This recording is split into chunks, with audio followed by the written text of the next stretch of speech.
Oke, di film kali ini kita akan banyak melihat paus, lumba-lumba, dan imajinasi seorang anak di mana dia sangat menyukai binatang laut yang satu itu. Dia adalah anak yang spesial. Dia berpikiran fokus dan hanya memikirkan apa yang ingin dia pikirkan saja. Dia sebenarnya tidak peduli dengan orang-orang di sekitarnya, entah mengapa seperti itu. Dia hanya berjalan lurus ke arah yang dia inginkan. Siapakah dia? Di dalam hidupnya, dia tidak banyak memiliki teman. Dia hanya memiliki ayahnya dan beberapa teman saja, karena dia dianggap berbeda dengan yang lainnya. Suatu hari, dia diajak oleh ayahnya menemui dokter karena saat dia usia 5 tahun, dia belum juga berbicara. Ayahnya takut tentang perkembangan anaknya ini. Makanya ayahnya bertanya kepada dokter apa yang terjadi pada anaknya sebenarnya. Dia pun tidak bisa dipanggil, dia tidak bisa memanggil ayahnya, tidak bisa memanggil ibunya. Dia tidak berbicara apapun sama sekali sampai usianya 5 tahun. Saat ayahnya pergi ke rumah sakit, ternyata dokter memvonis bahwa anaknya itu mengalami autis. Ayahnya merasa kaget mendengar pembicaraan dokter bahwa anaknya mengalami kelainan.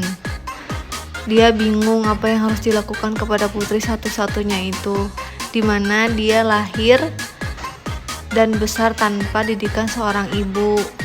Setelah dari rumah sakit, anaknya itu pulang bersamanya. Dia bernama Woo Young-woo. Tapi di perjalanan pulang, mereka bertemu dengan seorang kakek yang tahu-tahu memarahi ayahnya, lalu mendorong ayahnya dan memukuli ayahnya. Mereka saling memukul, entah apa yang terjadi.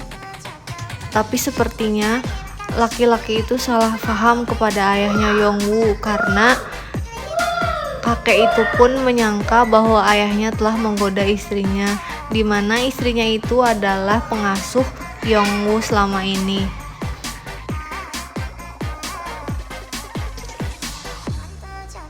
Ayahnya kaget dan tidak menyangka bahwa akhirnya putri satu-satunya itu berbicara.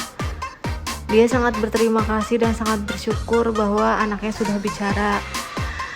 Setelah di rumah, dia bertanya kepada anaknya, dia mengetahui apa yang dibicarakannya itu dari mana.